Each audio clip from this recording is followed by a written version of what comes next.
Bah, c'est pas si grave que ça. Je vais oublier quand je pourrais oublier. Allez, pour vous montrer que je mens pas, hein. Je suis passé chez Free là, c'est pas mieux, hein. C'est pas mieux. C'est vraiment pas mieux. Là, je suis sur la Wi-Fi, je suis en haut et elle galère de fou malade. Là, j'ai une vidéo que j'ai postée sur Insta. Ça fait 12 minutes que je l'ai postée. Elle est toujours en téléchargement. Et toujours pas publiée. Donc, tu veux voir, regarde. Toujours pas publié, gars. Donc, Free, vous m'avez promis être mieux que SFR, mais non, en fait, hein. Donc, quand je parlais avec le commercial et qu'il me disait oui, mais on est sûr, je suis sûr, on va vous fournir un meilleur réseau, restez chez nous, et blablabla, hein, je connais la technique de vente. Tu as fait du forcing, frère. Tu t'es positionné sur quelque chose que tu n'avais aucun détail, tu n'avais aucun paramètre, mais tu es parti sur un mode de oui, moi je l'ai chez moi, mais je m'en fous que tu l'aies chez toi. Tu n'habites pas là où j'habite. Le gars, il m'a sorti, ouais, chez moi ça fonctionne très bien, mais j'en ai rien à faire que chez toi ça fonctionne bien. Moi, je veux que ça fonctionne bien chez moi. Donc, laisse-moi le tester, activer la ligne et je vais vous dire. Donc, après avoir parlé comme ça, bizarrement, le lendemain, je leur dis le vendredi, c'est bon, ça me saoule, ça fait une semaine, vous n'avez pas activé le bail, venez récupérer, donnez-moi les liens, donnez-moi ce qu'il faut pour que je puisse vous renvoyer votre produit. En plus, il faut l'envoyer en lettre recommandée que moi, je vais payer. Bref, donne-moi ce qu'il faut faire, je vous renvoie votre équipement, même si je ne l'ai pas essayé, ce n'est pas un problème. Le lendemain, le samedi, j'ai appelé le vendredi, le samedi, c'était effectif. Ils ont fait quoi? Ils ont carrément enlevé la ligne que j'avais chez SFR, ils ont carrément débranché, je sais pas qu'est-ce qu'ils ont fait, mais SFR fonctionnait plus, et là, bim, Free fonctionne chez moi. Donc j'ai testé, et voilà, la Wi-Fi, elle n'est pas plus puissante que ça. Leur truc de répétiteur, bref, je sais pas quoi, je l'ai installé en haut pour avoir l'accès à la Wi-Fi ici. C'est pas puissant, c'est pas plus puissant. Il faut qu'il soit à un certain level, à un certain niveau à côté du truc là pour être expand. Et la distance, elle est pas ouf, donc le truc, il est pas puissant. Donc du coup, j'ai remis celui que j'avais de base et lui, ça a fonctionné direct. Mais la Wi-Fi n'est pas plus puissante, le réseau n'est pas plus puissant, ils sont limite pareils que SFR. Ok, j'ai gagné quoi? J'ai gagné peut-être 1 heure en upload, qui veut dire que peut-être sur un fichier que j'allais envoyer qui allait prendre 4 heures, maintenant ça va prendre 3 heures. Des fois, si je coupe tout, ça passe à 2 heures. Mais c'est toujours pas assez. Toujours pas assez. Vous m'avez dit que ça allait bien fonctionner, que vous allez tabasser, que vous êtes mieux que SFR, que de la bouche. Que de la bouche, vous aviez aucune preuve que ce que vous étiez en train de dire était possible, et j'avais raison, que de la bouche. Par contre, on va attendre pour voir ce qu'ils vont me dire quand je vais les rappeler, leur dire tout ça, et on va voir s'ils vont me dire combien de temps la fibre va être installée ici. Parce que ça peut être un bon point pour eux. Affaire à suivre.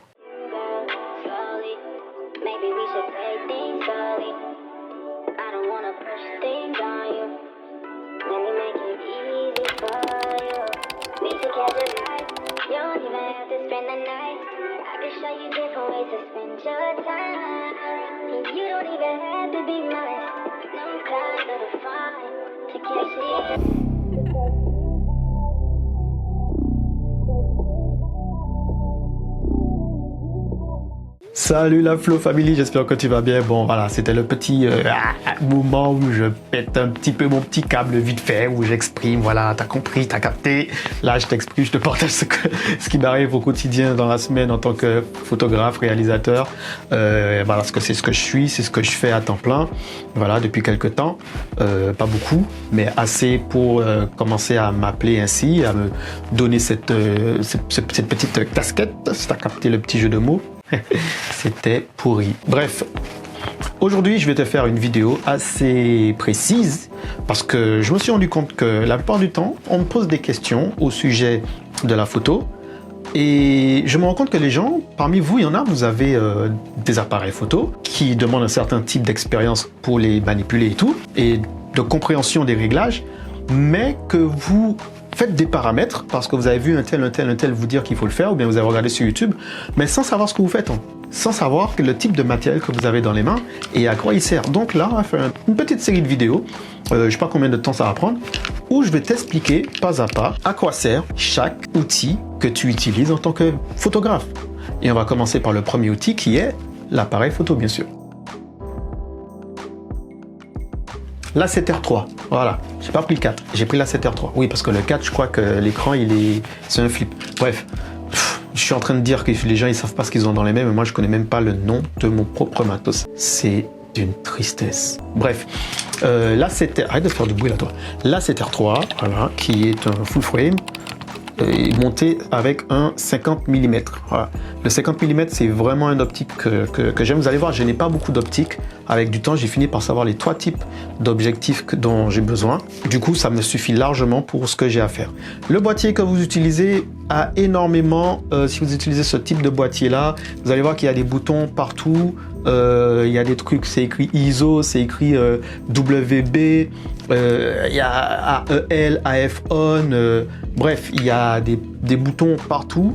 Donc avant d'aller courir et acheter un appareil, parce que vous avez vu que c'est celui qui se vendait le plus sur le marché et c'est ce que les youtubeurs balancent le plus, renseignez-vous déjà, regardez mon ancienne vidéo que j'ai fait, allez le louer afin de vous familiariser avec les menus, avec la possibilité de comprendre les systèmes de navigation, le système d'exploitation de l'appareil, parce que sinon vous risquez de passer votre temps à faire du réglage plutôt qu'à prendre des photos. En premier, choisissez bien votre boîtier, pas selon ce qui est dit, mais selon ce qui vous va. Ensuite, les différents types d'objectifs que j'ai 2 types d'objectifs. J'ai un objectif fixe, je veux dire le 50 mm, que tu ne peux pas zoomer manuellement avec. Et j'ai aussi avec un 24-70, ici présent, 24-70, voilà, parce que je peux passer de 24 à 70 sans avoir besoin de... Ce geste-là était très inapproprié.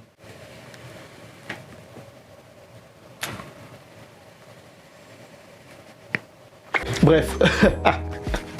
Le 24-70 me permet d'aller parfois, quand je fais des photos portraits et que je veux être un peu plus proche, enfin un portrait un peu plus serré. Non, pas trop quand même. Voilà, je peux passer d'un plan large à un plan serré sans avoir besoin, moi, de me déplacer. C'est l'objectif qui fait tout le travail. Il ouvre à 2.8, ce qui n'est pas négligeable pour l'entrée de lumière.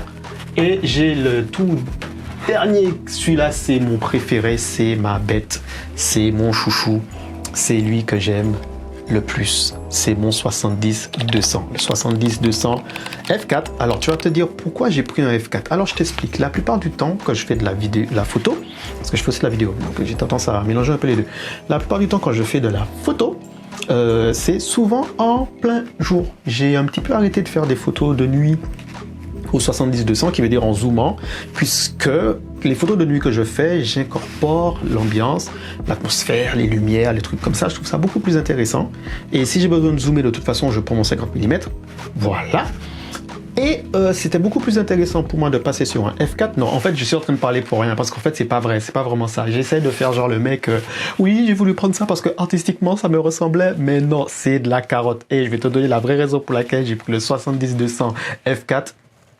Parce que le 2.8, il est cher, sa mère, la poulpe. Ça coûte un bras, la peau de mes fesses, et plus la peau de mes... Il est cher. Il est cher, ça rhum. Donc, non, j'ai préféré prendre le F4, et du coup, je l'utilise la plupart du temps uniquement quand j'ai de la lumière. Si j'ai pas de lumière, il sort pas. Donc voilà, t'as capté, t'as compris, j'ai essayé de faire un truc d'après moi là, blablabla, mais bon c'est... Tu vas te dire que cette vidéo est complètement inutile et je suis d'accord avec toi. Mais je continue mon raisonnement et ma description. Tout ceci est totalement improvisé, voilà pourquoi je ne sais pas d'avance ce que je vais dire et sur ce que je vais parler.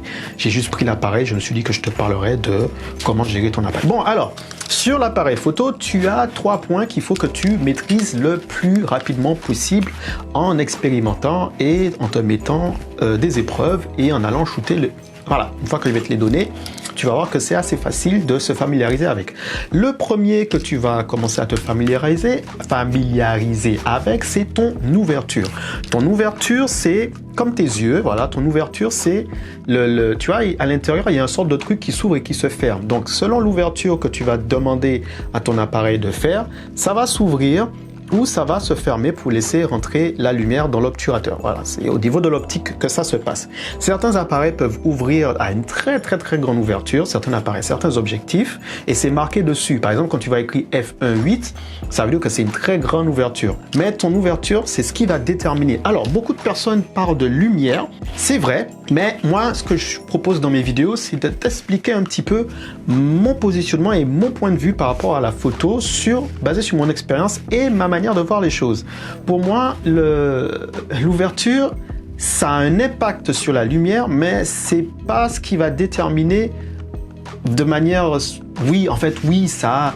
Quand plus tu es ouvert, plus tu as de la lumière qui rentre, mais il y a un élément qui est beaucoup plus perturbant quand tu as une grande ouverture, c'est ta zone de netteté, en fait. C'est plus ça. La lumière, c'est juste un impact du fait d'avoir ouvert grand. Je t'explique. Plus tu vas ouvrir grand, en fait, et que tu vas avoir de la lumière qui rentre, c'est génial, c'est très bien, il n'y a pas de souci. Mais plus tu vas réduire ta zone de netteté. Qui veut dire qu'à 1.8, ta zone de netteté, elle sera très réduite. Dis-toi qu'à 1.8, par exemple, si je fais une photo de moi là à 1.8, on va dire que la zone de netteté sera sûrement de mon nez à ici.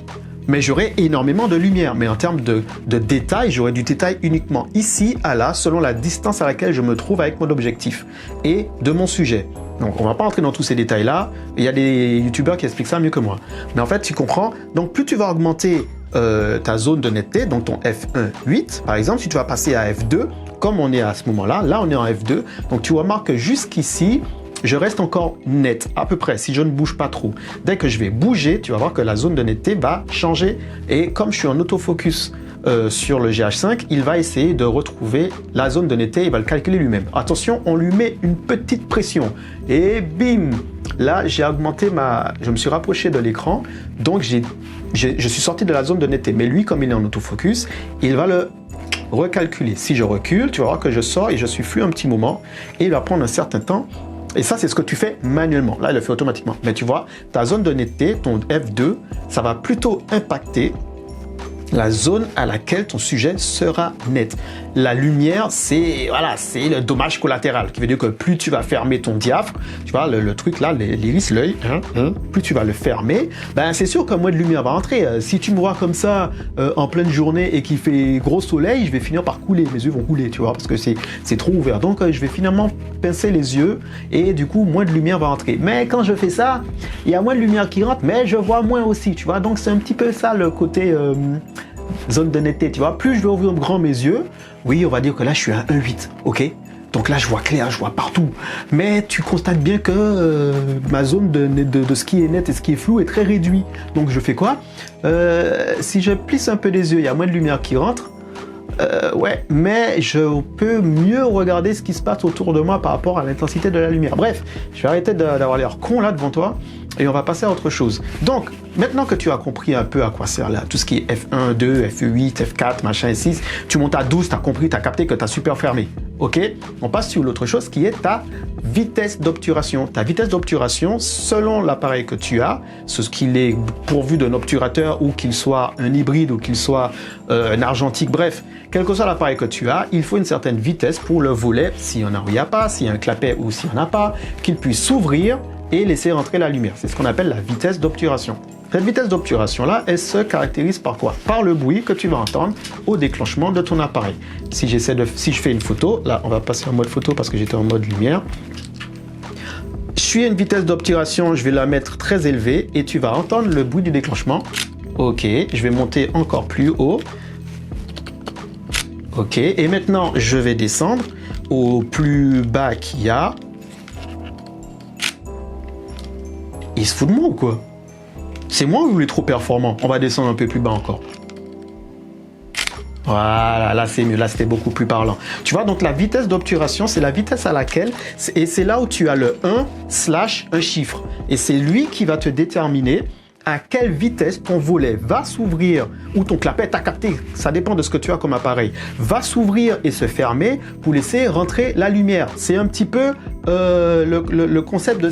Imagine, je mets ma main comme ça devant moi et que je fasse coucou.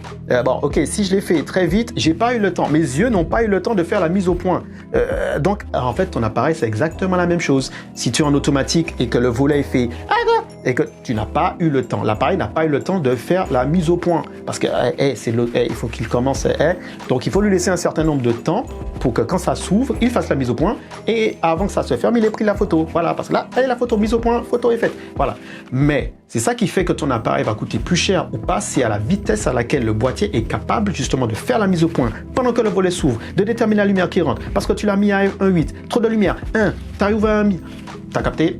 Voilà, donc ton volet là, ton 1 centième, par exemple 1/100, ça veut dire qu'il va s'ouvrir à 1 centième de seconde. Donc ça fait un truc du style clac clac. Si tu montes encore plus élevé, 16 centièmes de seconde, clac clac. Si tu montes encore plus, clac clac. Et il faut que ton boîtier soit assez performant pour que quand il fasse clac clac, qu'il ait le temps de gérer la lumière qui va rentrer. Voilà, donc plus tu seras ouvert en termes d'ouverture, plus ce sera difficile pour lui de bien gérer la notion de distance et de netteté parce que tu as ouvert très rapide, tu l'as demandé de s'ouvrir et de fermer très rapidement. Donc tu vois que la photo, c'est pas si juste appuyer sur un bouton. Hein. Je dis ça, je dis rien. Bref, on continue, on termine avec le dernier paramètre qui est le dernier paramètre que je donne toujours en dernier. Pourquoi? Parce que pour moi, c'est celui sur lequel on va se baser sur la fin de tout ce qu'on a fait parmi nos paramètres parce que c'est un petit bonus. Qu'est-ce que c'est? C'est ce qu'on appelle les ISO. Alors, je ne vais pas te donner le terme technique plus explication plus définition parce que je ne suis pas là pour ça. Les ISO, c'est un petit programme à l'intérieur de ton appareil qui, un petit peu, si je dis des bêtises, vous pouvez me lâcher sur les commentaires, ça sera bon pour le référencement. Un petit peu comme on faisait dans l'argentique, on laissait un petit peu plus longtemps le produit, la photo, la pellicule dans le liquide et plus tu le laissais longtemps, plus il s'éclaircissait. Donc, on va dire que maintenant, sur ton appareil, c'est à peu près la même chose, sauf que c'est beaucoup plus rapide. Imaginons que tu sois à l'intérieur, il n'y a pas beaucoup de lumière, et du coup, tu as besoin que de la lumière rentre, mais tu es déjà ouvert à f1.8, tu as mis une vitesse qui permet à ce qu'il y ait assez de lumière qui rentre et qui se ferme, et tu n'as toujours pas de lumière. Qu'est-ce que tu fais? C'est à partir de ce moment-là que tu vas te relayer sur tes ISO. Tes ISO, en gros, c'est le petit gars dans ton boîtier qui va venir avec sa lampe et qui va éclairer un peu plus ton sujet, ta scène, mais ce sera numérique, ce sera fake un petit peu. Il booste un petit peu les capteurs, il booste un petit peu l'appareil photo. C'est comme si là, j'attends, je vais le faire comment? Je cherche la télécommande, voilà. Imaginons là, si j'éteins la lumière que j'ai qui est là, voilà, c'est ce que tu vas avoir comme rendu. Et si je demande à mon appareil de... C'est quand même stylé, j'aurais dû faire toute la vidéo comme ça. Donc, mais je peux demander à mon appareil de booster un peu plus la luminosité. Donc, je vais aller dans mes ISO et tu vas voir tout de suite ce qui va se passer. Si j'augmente les ISO, ok, on va passer ici pour être beaucoup plus parlant. Hop, voilà. Là, j'ai augmenté mes ISO, paf, et ça peut être dégueulasse selon, encore une fois, la puissance de ton appareil. Et la plupart du temps, pourquoi les appareils sont aussi chers? C'est parce qu'ils ont une capacité à gérer les ISO, parce que n'oublie pas que je t'ai dit, les ISO, c'est un rajout, c'est supplémentaire, c'est un truc qui est numérique, et que du coup, ça va rajouter quelque chose de dégueulasse qu'on appelle le bruit. Du bruit, tu vois, les sortes de petits grains là. Bon, sur certaines parties, ça peut faire un petit côté vintage, un petit côté, voilà, pour les puristes là, un petit côté grain cinématographique. Bon, bref, t'as capté. Ça dépend de ce que tu veux comme résultat. Mais je pourrais terminer la vidéo comme ça en fait. Bon, bref, on va terminer la vidéo comme ça, au calme, tranquille. J'aime bien. C'est stylé. Donc, tu vois, voilà, ça, ce sont les 3 paramètres qu'il faut que tu commences à travailler et à apprendre si tu veux comprendre ce que c'est que faire de la photo. Je récapitule, l'ouverture, ta vitesse d'obturation et tes ISO. Et c'est ce qu'on appelle le triangle d'exposition. Donc à partir de ça, tout ce qui te reste à faire, c'est aller sur YouTube, aller voir d'autres photographes ou d'autres vidéastes, d'autres réalisateurs qui vont t'expliquer ça avec un peu plus de détails. Moi, mon but, c'est de juste te donner une première approche, une première vision des choses et j'espère que ça t'a été utile. Sur ce, n'oublie pas de t'abonner, commenter, donne-moi tes impressions sur ce type sur la vidéo, qu'est-ce que tu en penses, comment toi tu as connu la photo, comment tu vas te développer, est-ce que tu t'en foutais, juste tu appuyais sur les boutons et puis ce qui était fait, tu n'avais aucune notion de ce qui se passait.